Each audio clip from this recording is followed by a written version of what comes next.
Russian warplanes are chasing U.S. drones again.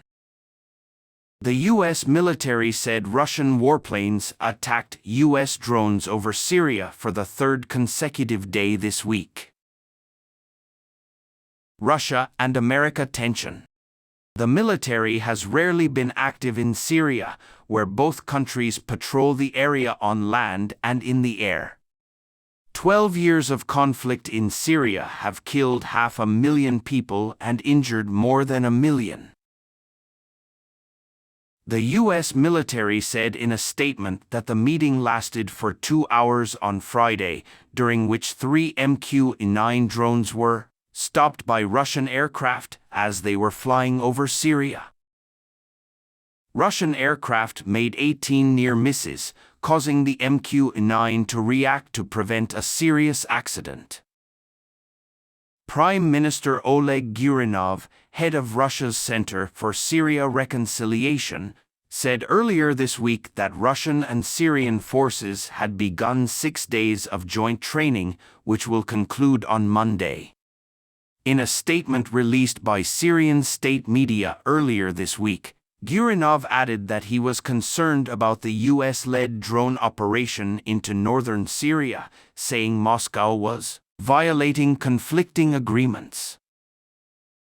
The U.S. military said the first clash occurred on Wednesday morning when 3 U.S. MQ-9 drones were performing a mission against the Islamic State group and Russian forces. The cause is safe and not functioning. The U.S. military on Thursday said Russian jets were conducting unsafe and ineffective flights over Syria against French and U.S. airspace. The United States and France are part of a global coalition fighting the Islamic State, which controls much of Syria and Iraq, where extremists have declared caliphate. Despite ISIS being defeated in Iraq in 2017 and Syria less than 2 years later, terrorists continued to carry out deadly attacks in both countries. On Friday, the United States announced a drone strike. The U.S.-led coalition killed a man on a motorcycle in northern Syria. The Syrian Observatory for Human Rights, which watched the war, said the man was an Islamic State fighter. Russia joined the Syrian conflict in September 2015 and has since helped stabilize the strength of Syrian President Bashar Assad's forces.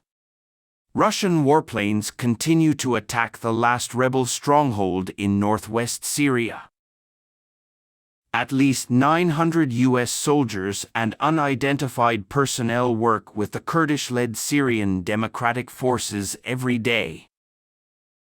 Grinkovich, using the time to talk about ISIS, said, "We continue to encourage Russia to return to its armed forces so that we can focus on ensuring the defeat of ISIS." Gurinov, the Russian military official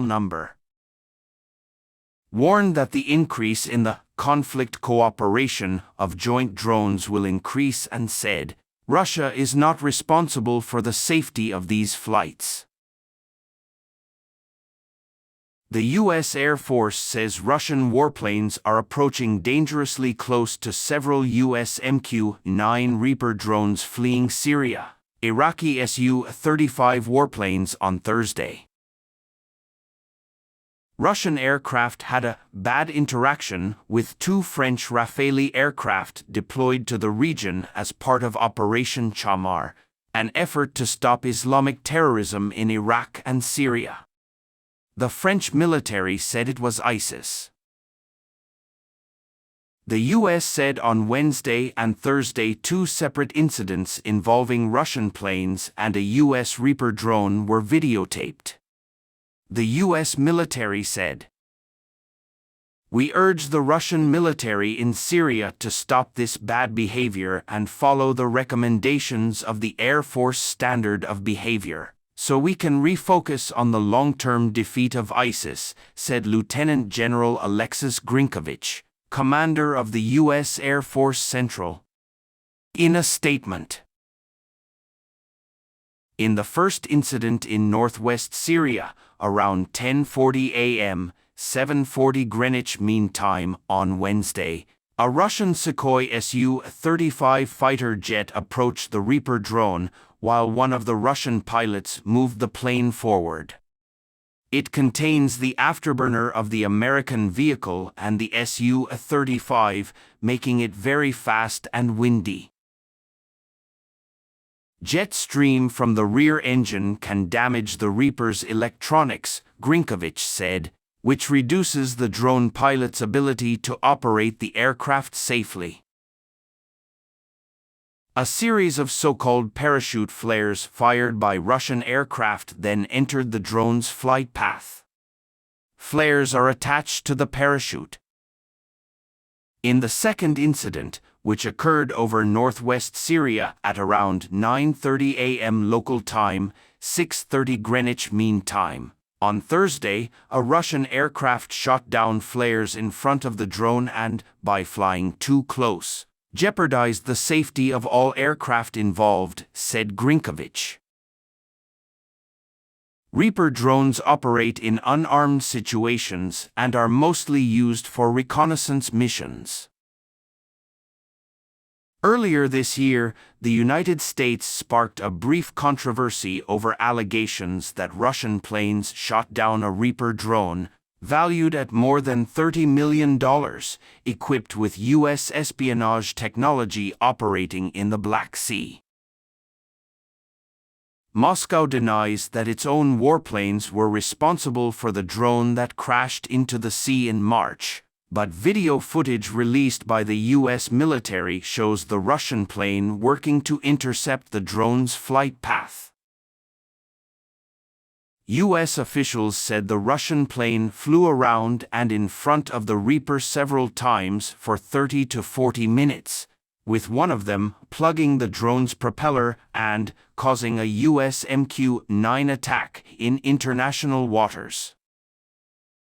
The U.S. said the drone was flying in international airspace and was reportedly flying over the Black Sea, west of Crimea, Ukraine. The Russian Ministry of Defense said that the drone violated the restricted area declared by the Russian government. In the last incident, the U.S. Central Commander General Eric Kurira said in a statement that Russia has repeatedly violated efforts to clear Syrian airspace and raises the risk of tension or miscalculation. About 900 U.S. troops are being sent to Syria to work with the Kurdish-led Syrian Democratic Forces in the fight against Islamic State militants. Russian soldiers operating in Syria in April accused the U.S. military of terrorism there. Russia and Turkey are running a joint campaign in northern Syria and have agreed on a special zone for the U.S.-led coalition to fight the Islamic State.